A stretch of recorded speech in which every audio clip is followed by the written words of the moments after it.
Hello to all Cinemaster lovers. Hope you enjoy watching. Let's get started. The movie begins with a group of friends at a party, discussing vegetarianism and various programs that can easily calculate caloric intake. One of the friends asks for the best app to download, and they come across an app called Countdown. The app claims to predict the user's time of death. The group finds the idea amusing, and they all download the app, including Courtney, who agrees to the terms of service without reading them. Once downloaded, each person sees when they are predicted to die. Most of them have years left. However, Courtney's countdown shows she will die in 3 hours, and she starts to feel scared. Despite her fear, she dismisses it as a silly app and leaves the party with her boyfriend, Evan, who is drunk. She insists on getting out of the car and walking home. As soon as she steps out, she receives a message from the app confirming the terms of service and sees a shadow watching her, which frightens her even more. She rushes home, hides in the bathroom, and while preparing for a bath, she hears a noise behind the shower curtain. When she opens it, there's no one there, but as she turns back, she notices the curtain has closed on its own. Before she can approach it, she's suddenly pulled upward and thrown against the edge of the bathtub, dying just as her countdown hits 0. Meanwhile, Evan is in a car accident, where a large tree branch crashes through the passenger seat, the seat where Courtney would have been if she had decided to stay with him. She would have died either way. Quinn visits the hospital to check on Evan after his accident, where he has a broken leg. He's in a closed suite still under construction and tells her he's going to die tomorrow during surgery,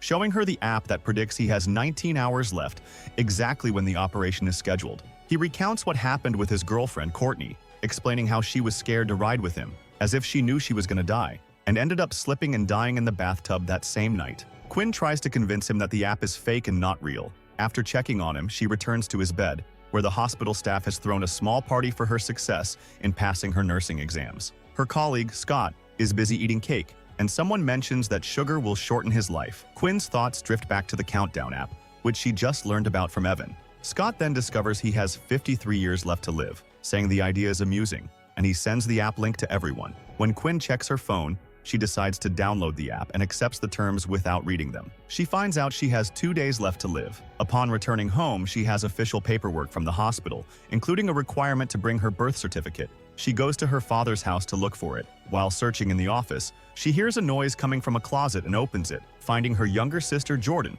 hiding with a friend. Quinn brushes it off and finds the birth certificate, and her father wakes up to check on her. She hopes she spend more time with him, but she has urgent work and needs to go back to the hospital. Quinn's father tells her that they will visit their mother's grave on Saturday if she wants to come with them. She agrees, but as the day of Evan's surgery approaches, he keeps staring at his phone, knowing the app says he has only 3 minutes left to live. He decides to skip the surgery and escape the hospital. He receives a notification from the app saying he has violated the terms of service, and he notices a shadowy figure in the hospital mirror. When he looks closer, he sees nothing, but the mirror suddenly shatters. Feeling increasingly panicked, he tries to escape down the emergency stairs, but the door slams shut behind him and the lights go out. In the darkness, Courtney, who should be dead, appears before him, looking terrifying. As the countdown reaches its end, he throws himself and his phone from the 5th floor to the ground below, dying on impact. Meanwhile, Quinn finds Dr. Sullivan with Evan's family, who are mourning his death. Remembering what Evan said about the app, she rushes to his room to retrieve his belongings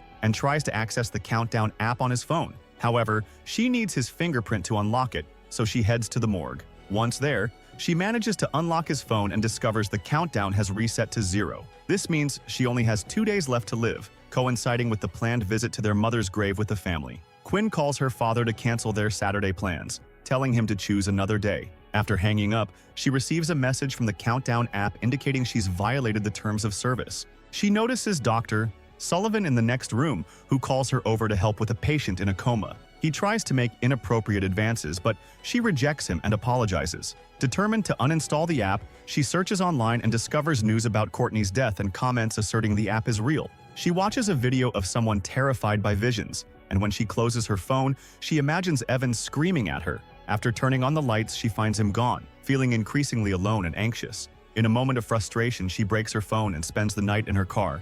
The next day, Jordan wakes up in Quinn's car and mentions she spent the night there due to a bug in her apartment. They return to the apartment where Jordan sees Quinn's broken phone and a message from the Countdown app. She researches the app and insists it's just a myth, suggesting Quinn doesn't need to believe in such nonsense. Quinn refuses to let Jordan stay with her, saying she needs to focus. She heads to a phone store to buy a new phone. While in the store, she notices the Countdown app has automatically downloaded again. When she asks the store owner to remove it, he treats her as if she's crazy, prompting her to take her phone back and leave. While driving, she notices a shadowy figure in her rearview mirror that tries to choke her. In panic, she accelerates and collides with the car behind her. The driver confronts her, but a customer from the store intervenes. He reveals that he has the app too, with only 18 hours left on his countdown. They go to a bar to discuss the app. The man introduces himself as Matt and questions why only they see the visions. They realize both received notifications about violating the terms of service after agreeing to them without reading. They come up with a plan to have a nearby insane man download the app, hoping to see the terms of service before he agrees. They read that users cannot change their fate, and any objections lead to punishment. Quinn recalls canceling her trip to the graveyard, thinking that Matt also canceled because he feared dying during the visit. The man, forgetting to refuse the terms, agrees and finds out he has 39 years left to live. They decide to consult another expert at the hospital, where Quinn is approached by a staff member who urgently needs her help. Matt enters the bathroom and notices a small child trying to open the door. He recognizes the child is barefoot and decides to leave him alone. After washing his hands, he hears the child crying. As he moves through the connected bathrooms, suddenly the child's leg twists in an unnatural way, causing Matt to panic. He turns on his phone's flashlight, hears the bathroom door creaking open behind him, and finds it empty. But then the child appears behind him, trying to choke him, before vanishing again. Meanwhile, Quinn is in a meeting about the incident with Dr. Sullivan, who accused her of harassment. The council has decided to suspend her temporarily. She defends herself, insisting the opposite happened, and then leaves to find Matt. Together, they head to the address they received from the priest. When they arrive, the priest looks a bit peculiar and listens to their tale. He compares it to an ancient fable about a prince who feared death. The prince sought out an old witch to learn when he would die, hoping to escape his fate. She gave him a scroll but warned that knowing his death wouldn't change his destiny. Out of fear, the prince sent his brother to battle in his place. But after learning he would die in war, he became haunted by terrifying visions. The priest explains that what the prince faced was not death but a demon, Ozun, sent to torment him until his prophesied end. He tells them the Countdown app is a modern version of the scroll, and they need to hack it to understand its codes. Quinn suggests they visit a local electronics shop owned by Doc. At the shop, Doc attempts to access the app's files but finds it unusually large at 60 gigabytes. However, he manages to locate the coding written in Latin and discovers all the countdown timers for those who downloaded the app. He modifies the settings to extend the countdowns for Matt, Quinn, and Jordan, who had also downloaded the app. Grateful, they think they've successfully bought themselves more time. Quinn invites Doc to spend the night with her because she's still scared of the app. They discuss their fears of death, and Matt shares a traumatic memory from when he was 10. His brother Jeff had been in the hospital for 2 years, and feeling neglected, Matt stole a toy that Jeff had always wanted. After Jeff's death, Matt was consumed by guilt. That night, Quinn feels someone at her door and wakes Matt, who is still next to her. As the door opens, Matt enters, claiming he heard her call. Suddenly, Quinn gets pulled under the covers and screams until Matt throws the covers off. They both receive a message that the countdown has reset. Quinn has 4 hours to live, and Matt has 2. Quinn remembers her sister might be in danger and tries to call her. However, her sister's caretaker takes the phone from her. Meanwhile, Jordan feels a presence behind her but finds no one there. In her room, she hides under the bed, only for the bed to be lifted, revealing their deceased mother beside her. Jordan screams and runs outside, where she meets Quinn, who came to check on her. They rush to the priest for help.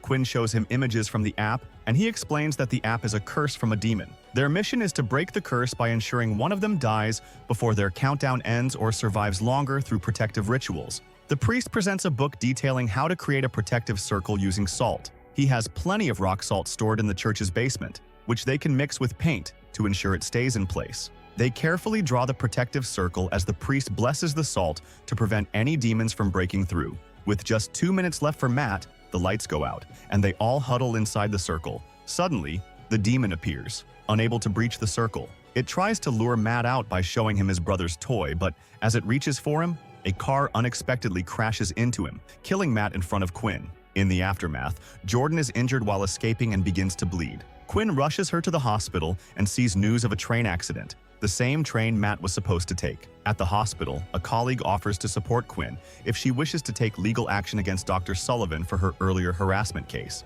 Instead, she thanks her colleague for helping Jordan. Checking her phone, Quinn sees she has only 18 minutes left, and Jordan has 14. Determined, Quinn resolves to do whatever it takes to save her sister. Quinn goes to Dr. Sullivan's office expressing her desire to return to work and requesting to speak with him in the closed suite. When he arrives, Quinn plans to kill him to break the curse for everyone who downloaded the app. Just as she's about to carry out her plan, she feels the presence of the demon, Ozin. Trina saves Sullivan. Quinn searches for Sullivan but is attacked by him. She manages to hide and is struck from behind. Just before she can inject him with the poison, Ozin throws her away. Hearing her sister Jordan scream as the countdown nears its end, Quinn decides to threaten Ozin by injecting herself with the poison to die before her time. Ozin transforms into her mother to dissuade her, but Quinn isn't fooled. She injects herself, causing Ozin to disintegrate into ash. Jordan rushes to Quinn, devastated by her sister's sacrifice. She notices a word written on Quinn's shoulder, a message about a substance that could save her.